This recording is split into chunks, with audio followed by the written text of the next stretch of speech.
Welcome back everyone to Auto Interior channel. The all-new next-generation GMC Yukon Denali would arrive earlier than expected, maybe in 2027 or 2028. It will replace the current generation that was refreshed in 2024.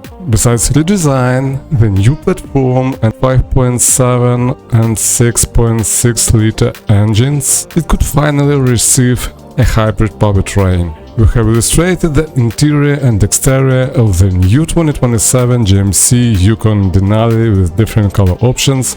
Please let us know if you like it. Don't forget to subscribe. Let's go.